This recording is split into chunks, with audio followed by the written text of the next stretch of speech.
Welcome to NextGen Investors. Today, we're diving into three major developments shaping the world right now. Prime Minister Modi's historic visit to Japan and the 13 key agreements signed. Modi's first trip to China in 7 years for the Shanghai Cooperation Organization Summit. And the U.S. Appeals Court ruling against Donald Trump's sweeping tariffs, a decision that could shake global trade. Stay tuned as we connect the dots between Asia's rising partnerships, India's foreign policy, and America's trade battles. Modi's Japan visit strategic context. On August 29th to 30th, 2025, Prime Minister Narendra Modi visited Japan for a 2-day summit with the Japanese PM Shigeru Ishiba. This was not just another diplomatic trip. It marked a turning point in India-Japan ties. Key agreements 13 signed: defense and security, stronger naval cooperation, cyber defense, and defense tech transfer. Economic pacts focus on semiconductors, clean energy, pharmaceuticals, telecom and critical minerals. Space and technology, collaboration on Chandrayaan-5 lunar mission. Cultural and people-to-people, expanded student exchanges and skilled worker programs. The 10 trillion yuan investment pledge. Japan committed 10 trillion yen, about $66 billion of investment into India over the next decade. This will target green hydrogen EV manufacturing and high-tech parks. For India, this is a game-changer, bringing capital, technology, and supply chain resilience. Symbolic moments. Modi and Ishiba traveled together on Japan's iconic bullet train to Sendai. Modi was gifted a Daruma doll, symbolizing perseverance and new beginnings. These cultural gestures highlight the trust factor in the partnership. Why this matters.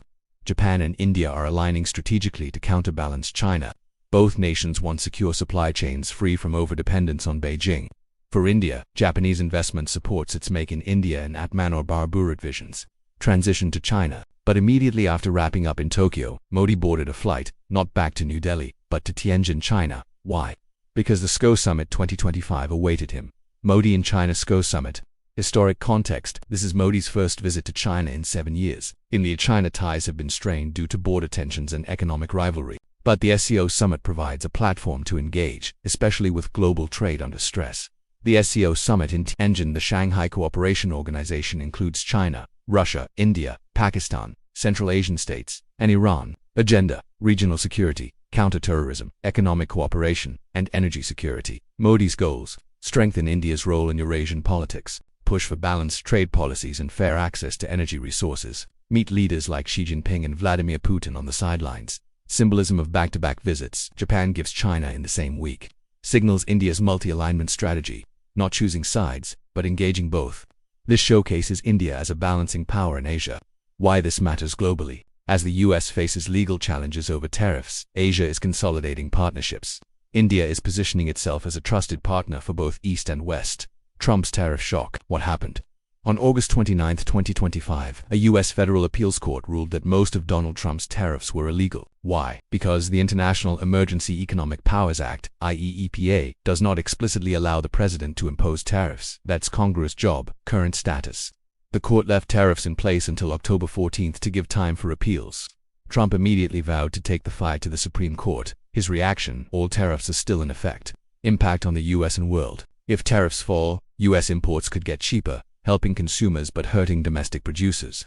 If tariffs stay, tensions with China and other countries will escalate. This uncertainty is shaking global markets. Global reactions. China welcomed the ruling but remains cautious. U.S. businesses that rely on imports are celebrating. Farmers and manufacturers who benefited from protectionism are worried. Why it matters for India. India could benefit if US-China trade slows, redirecting investments into India. But too much global uncertainty may hurt exports. Once again, India's balancing act, engaging Japan, China, and the US, becomes crucial. Conclusion. So let's connect the dots. In Japan, Modi secured big-ticket investments and stronger supply chains. In China, Modi is navigating a delicate balance at the SCO Summit. In the US, Trump's tariff battles are shaking global trade rules. This is the new world order in 2025, where Asia is rising, America is divided on trade, and India is carefully positioning itself as a bridge between powers. As investors and global citizens, we must watch these developments closely, because they don't just affect geopolitics, they shape markets, businesses, and opportunities for the next generation. Thank you for watching NextGen Investors. Don't forget to like, share, and subscribe for more deep dive updates. See you in the next video.